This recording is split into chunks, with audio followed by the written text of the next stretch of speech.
పద్దెంది పడిమెట్ల పైకెక్కి గుడికేగు భక్తులకు ఎదురొచ్చే బంగారు స్వామి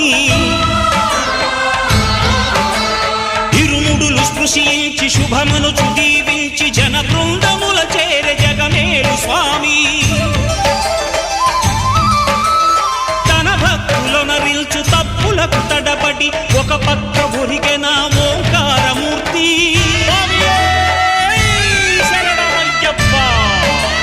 స్వాములందరూ తనకు సాయము కాగా ధీమంతుడై లేచె ఆ కన్య స్వామి పట్టబంధము వీడి భక్తతతికై